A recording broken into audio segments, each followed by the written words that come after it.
Hello there my friends, you're listening to Ebird Online and I'm back with another review.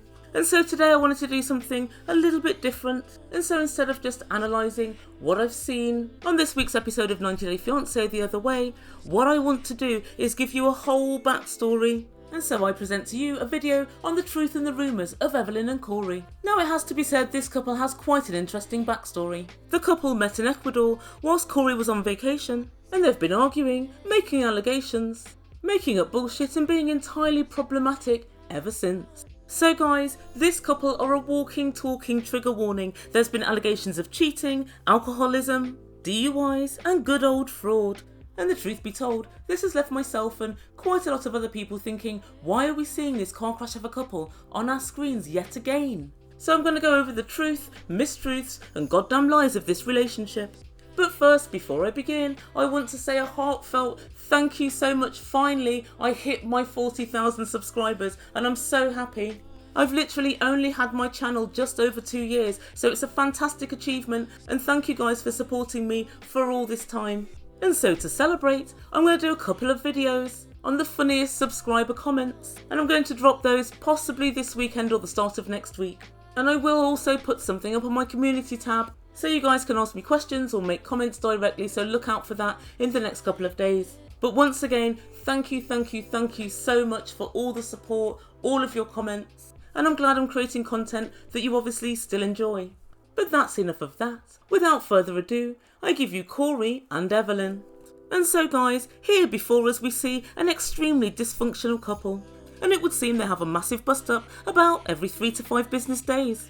And this week, after doing a little bit of research on this couple, I realised that this story has a pervasively anticlimactic quality because of the lies, the damn lies. And some people might say this is artistic licence or a colourful mischaracterisation of the truth, but the Ebird's going to just call a spade a spade. They're effing lies and we're not here for it.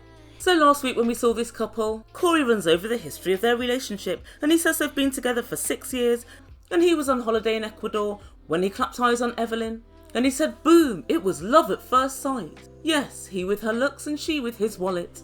And so after this couple got together, Evelin moved to Washington to be with her love Cory, but after just a few short months she decided she didn't like it and she told his parents at a dinner, there's nothing here, just turkey and trees. Nothing says I love you quite like someone being a rude little biatch to your parents. And so she made good her leave, and on the way to the airport she told Cory in no uncertain terms, if you want to be with me, you've got to move to Ecuador. The colour drained from Cory's face and he looked shocked. He said, you're asking me to give up my whole life, my family, my friends, everything to move to Ecuador. Yeah, Cory, she's asking you to do exactly the same as you asked of her, to give up her family, her friends, her life, to move to Washington. Where's the difference? And guys, sometimes I just hate this narrative that there's nothing in the poor country worth wanting. But I suppose if you base your views of that country on Evelin, that might well be true.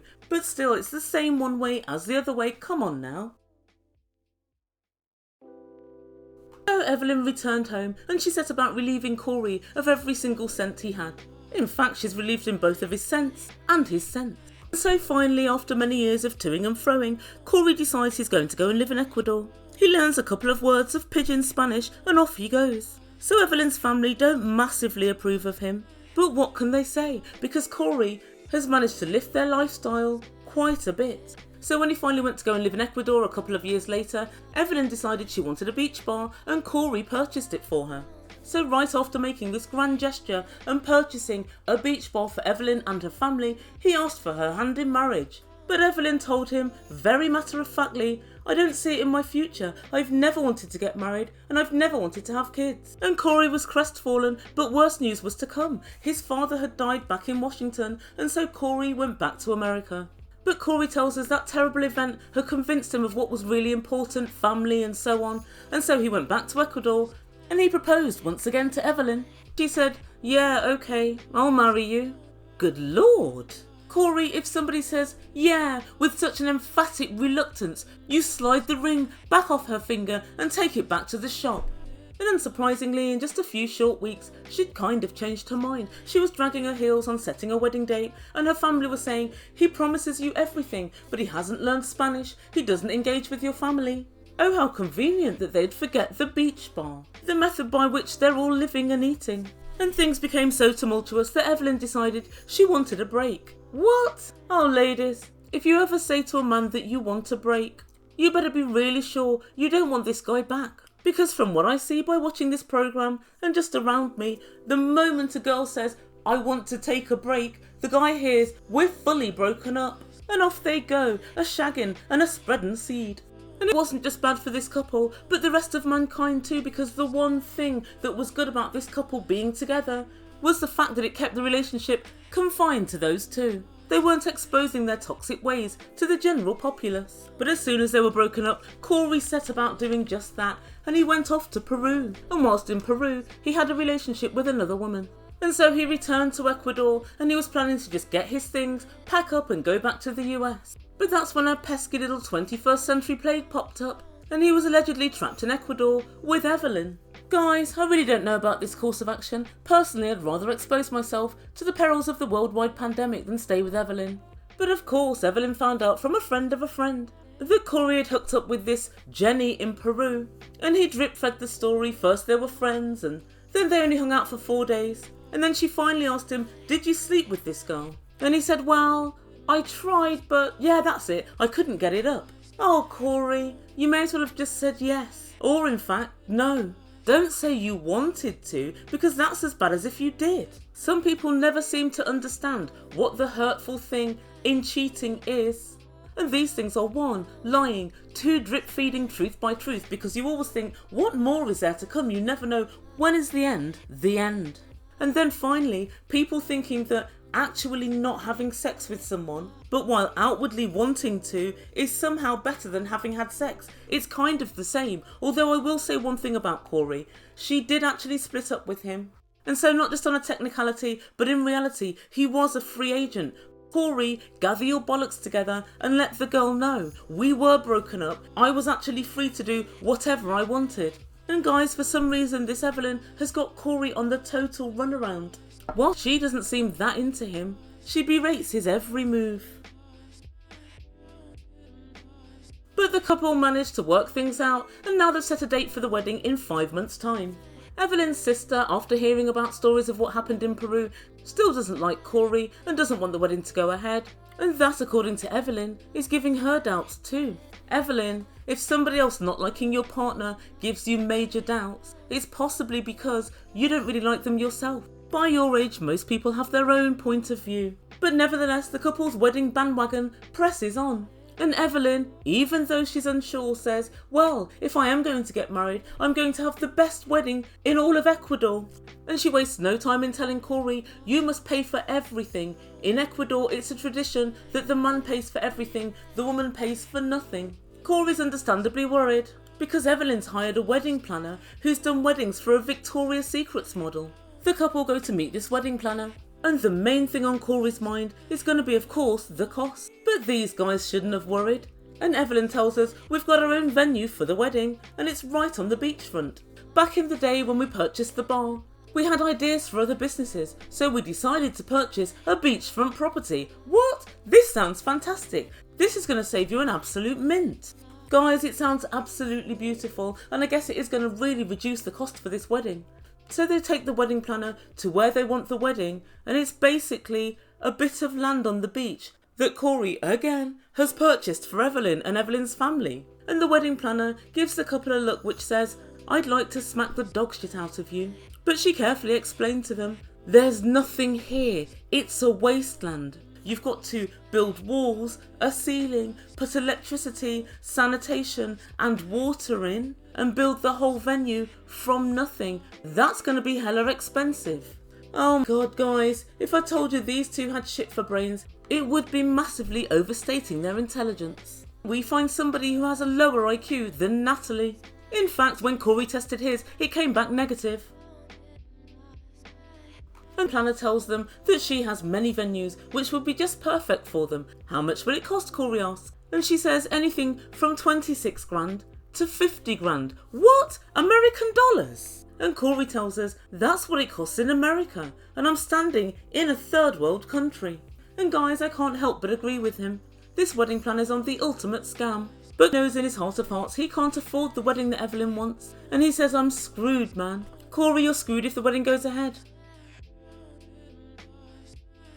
And that's where we've got to thus far for this season, but what I wanted to talk to you guys about are all the backstories, of which there are many. And so, as I said earlier, there's been allegations of cheating, allegations of alcoholism, and also, on the part of this storyline, allegations of fraud. So first up, let's tackle the cheating. So obviously we've got Cory, and according to Evelin, he cheated with some girl in Peru. But like I said earlier, I kind of think that they were broken up. And Evelin really confirms this to me by saying, "I broke up with him just so that he could see what he could potentially lose." Okay, Evelin, so you did break up with him. Then the whole thing's your fault. He's a free agent as far as I'm concerned. But according to internet rumours, Cory's also been seen out and about when they were on a break with Larissa Lima, i.e. cult sex. And Larissa decided to be a messy biatch, and she hinted that Cory wanted to date her. And Evelin took the bait that Larissa dangled, and she called her a whore. How classy. Again, Evelin, you were broken up. Try not to break up. That seems to be where the problems are arising. But it's not just Cory that's alleged to have cheated in this relationship. Also, so's Evelin. And when she first went back to Ecuador, she slept with one of her neighbours, and in fact, Cory's only friend in Ecuador, in the village where she's from. And Evelin, my love, you weren't even broken up then, so it has to be said, you're shady as all hell. But guys, I find that this incessant cheating, which has been an underlying factor throughout the whole of their relationship, means that neither one of them is really that worried about losing the other. Even though it seems, from the TV, that Cory's more invested than Evelin. Don't let that little puppy dog eyes act fool you. After he'd been with Jenny from Peru, he said he was going back to Ecuador to pack his things up and go back home. And I don't care what anybody says, that doesn't sound like the movements of somebody who's met the love of his life. I think for him, Evelin's a bad habit that he doesn't seem to be able to break. And I also think he's potentially suffering from Mike-itis, i.e. he's bagged a girl from abroad who's far better looking than he could bag on his own home ground. And so whenever he dates anybody else, he compares them unfavourably to Evelin and decides, yeah, that's it, I'm going to stick with it. And that's exactly what Mike did with Natalie. Oh guys, don't you realise that girls grow old? At some point you're going to have to develop things in common and a proper relationship which doesn't just rely on looks. There have also been rumours of alcoholism. And a couple of years ago, Evelin hinted that Cory had a substance abuse problem. And where else did she claim this but on social media? And Evelin wrote that addicts can only get better if they seek help. They not only destroy their life, but the ones around them as well. And then she absolutely stated that he had alcohol issues, and her keeping the secret for so long was in somehow enabling him. I think, Evelin, you being you, is in somehow motivating him. I think that your bad and negative attitude would drive many a man to drink. And then finally she claimed to be outing Cory publicly in the hope that he can see that he needs to pay attention to the problem and fix it. Dr. Kirk, why ever didn't you let us know that a cure for alcoholism was public humiliation and shame? If only we'd knew. Who does that? When? Where? And why? Evelin, nobody does that, nobody bar you. You wanted to do it, you put this stuff out just to lash out at Cory, that's what I think. So there's been no proof whatsoever that Cory did or didn't have an alcohol problem, but it's interesting because it's never been mentioned since. And also, if you were any sort of a fiancé or caring girlfriend, you would have thought, I know, let's have somebody else run this bar and we'll set up a business which isn't surrounded by alcohol day in, day out. Ever thought of that? Nah, course not. Guys, I don't know what you think, but I don't know if I really buy this. But the most important allegation as far as I'm concerned with this couple is one of fraud. And so it all started with a DUI from Cory. And so basically, when he was arrested, the police made them fill in DUI paperwork, which is and Soap Dirt, which is a really good entertainment blog, crack the details for this story. And they point out that at that point, he put that he was married, and Evelin was named as his spouse. And apparently, they've been married for a few years now. And so guys, it would seem that this is true. Each time it's been alleged that they're actually married, they've never come out and said this is horse shit or we're not married as yet. So it would seem that this whole storyline about them wanting to get married and the family not wanting it, and Cory not having enough for this wedding, is all just bollocks from TLC. Now from here on in, I'm not going to be covering this story, I don't think, for the same reason that I don't drink from a bloody toilet bowl. But I did want to bring this to your guys' attention, because potentially TLC are ruining their brand and ruining their name when they're told these sorts of lies. And for those who are going to say, Ebird, maybe TLC didn't know, shame on you then, do your job better, you should know. If I can find out with a couple of hours of research, it's certainly information that you should know, that you are being paid to know. So guys, what do you think? And the way that I see it, because we have some couples who are untruthful, or some couples whose storyline has been entirely created or entirely enhanced, it makes people doubt every single narrative there is regarding this show. So it's great when we get new couples, like the new American guy and his Russian girlfriend, and they're going to go and live in Turkey, or the new girl Ellie, who's marrying somebody from the Caribbean.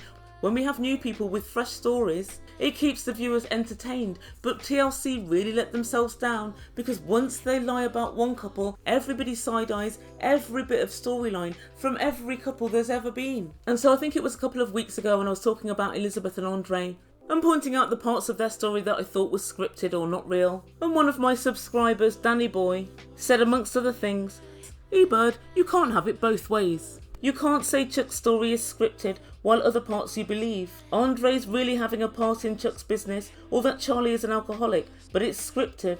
Are the sisters wanting to compete against Chuck now real or scripted? And he finishes off with, even though I disagree with you at times, I find you highly entertaining and hilarious. Thank you so much, Danny Boy, for that comment. But let me tell you what I answered. And I said, I can have it both ways. I believe that some of Andre and Elizabeth's story is true, such as the heat between Andre and Charlie. And some of it I think is fake, that they just took Charlie out of the family business and the so-called fight on the yacht. It's very rare in life to find anything that's all true or all fake. It's usually a mixture. And I do stand by that, because of course there are parts of Cory and Evelin's story that are true. They are actually together, they do have a beach ball, they do live in Ecuador, so some of it is true. But when we realise they're already married, and so this whole talk about him not being able to afford the new wedding, and her getting the most expensive wedding planner ever, casts her as the bitch, and Cory as the poor, put upon male. And guys, I don't think any of it's true. Guys, as you know, when you have to decipher between what's true and what you think is bullshit, it all becomes quite boring. I'd rather just look at a storyline and analyse it as is. And even though I've got zero expectations of TLC, somehow they still always manage to let me down. And guess why I'm not blaming Cory and Evelin? But they've just gone through a 6-month lockdown in which they probably earned no money, so I don't blame them for taking money from TLC that's offered. It's really TLC that are at fault at this point. So guys, let me know what you think. Do you want to hear me cover this story this season? I really can't be bothered, because if I smell bullshit from the word go, I don't see the point. Give me a Natalie and Mike any day, as dysfunctional as it was. It really was a true storyline. So please let me know what you think in comments down below, and I will get on with another video. Once again, thank you so much for giving me my 40,000 subscribers.